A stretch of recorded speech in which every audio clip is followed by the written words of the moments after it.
kami dari kelompok 3 yang beranggotakan 3 orang, yaitu Hisyam Alimuddin, Indah Nurella, dan Agum Emi Faizal, akan menyajikan video pembahasan materi tentang kerajaan bercorak Islam di Maluku.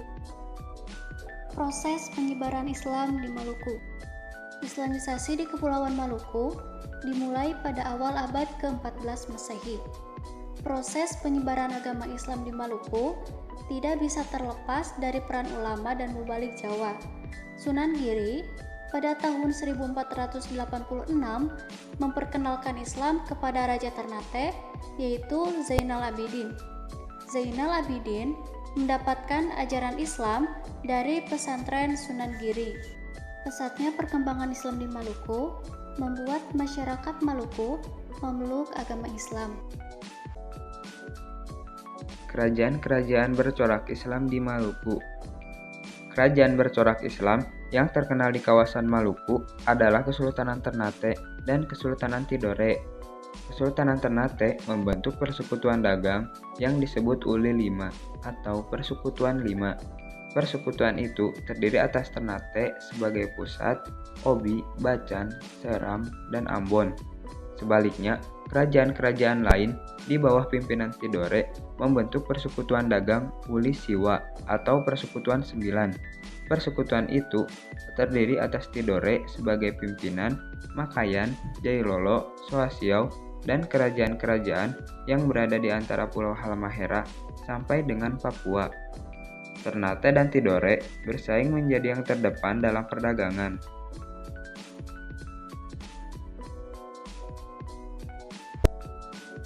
Masa berdirinya Kesultanan Ternate. Kerajaan Ternate atau Kesultanan Ternate adalah salah satu dari 4 kerajaan Islam di Maluku. Nama aslinya adalah Kerajaan Gapi, kemudian berubah menjadi Kesultanan Ternate karena mengikuti nama ibu kotanya. Kesultanan Ternate didirikan oleh Babah Sur Malamo pada tahun 1257, berkuasa dari tahun 1257 sampai 1272. Malamo juga sekaligus menjadi raja atau kolana pertamanya. Masa kejayaan Kerajaan Ternate. Kerajaan Ternate mengalami kejayaan pada saat pemerintah Sultan Babullah. Selain berhasil menyingkirkan kekuasaan bangsa Portugis, saat pemerintahannya pula terjadi perluasan kekuasaan ke Mindanao dan Hitu Ambon. Kekuasaan Kerajaan Ternate meliputi 72 pulau besar dan kecil. Pada tahun 1583, Sultan Babullah mangkat, kemudian kekuasaan dilanjutkan oleh Syahid Barkat, yang merupakan anak Sultan Babullah. Kehidupan ekonomi. Perdagangan dan pelayaran di Ternate mengalami perkembangan yang sangat pesat, sehingga pada abad ke-15 telah menjadi kerajaan penting di Maluku.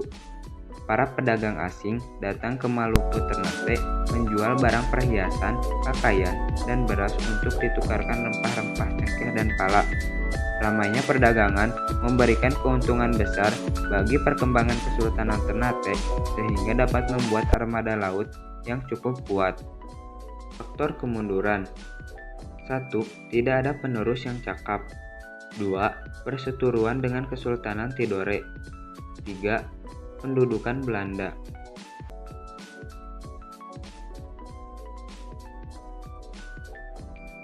Masa berdirinya Kerajaan Tidore. Selain Kesultanan Ternate, Kerajaan Tidore menjadi salah satu kerajaan besar yang berada di Maluku karena posisinya yang sangat strategis dalam dunia perdagangan pada masanya. Kesultanan Ternate juga memiliki pertahanan politik, ekonomi, dan militer. Oleh karena itu, Tidore pernah menjadi saingan Kesultanan Ternate dalam bidang perdagangan rempah-rempah. Terlebih lagi, kedua kerajaan Islam ini bersifat ekspansionis, di mana Ternate menguasai wilayah barat Maluku, sedangkan Tidore ke arah timur. Sejak didirikan pada 1081 Masehi, letak Kerajaan Tidore tercatat beberapa kali mengalami perpindahan ibu kota. Letak ibu kota yang terakhir adalah di Limau, Timore. yang kemudian berganti nama menjadi Soasio hingga saat ini. Masa kejayaan Kerajaan Tidore. Kerajaan Tidore mencapai puncak kejayaan pada masa pemerintahan Sultan Nuku 1780 sampai 1805 Masehi. Sultan Nuku dapat menyatukan Ternate dan Tidore untuk bersama-sama melawan Belanda yang dibantu oleh Inggris. Belanda kemudian kalah serta terusir dari Tidore dan Ternate. Sementara itu, Inggris tidak mendapatkan apa-apa, kecuali hubungan dagang biasa. Pengganti Sultan Nuku adalah adiknya, yaitu Zainal Abidin. Ia juga giat menentang Belanda yang berniat menjajah kembali. Kehidupan ekonomi Kerajaan Tidore. Kehidupan rakyat Maluku yang utama adalah pertanian dan perdagangan. Kerajaan Ternate dan Tidore merupakan penghasil rempah-rempah terbesar di dunia. Cengkeh dan pala merupakan rempah-rempah yang sangat diperlukan untuk membuat ramuan obat-obatan dan bumbu masakan. Oleh karena itu, rempah-rempah banyak diperlukan di daerah dingin seperti Eropa. Dengan hasil rempah-rempah, maka aktivitas pertanian dan perdagangan rakyat di Maluku maju dengan pesat. Faktor kemunduran Kerajaan Tidore.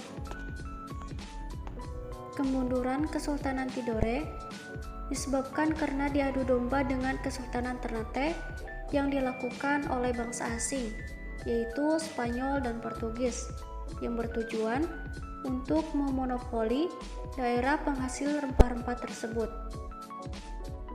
Mungkin hanya ini yang dapat kami sampaikan, kurang lebihnya mohon maaf.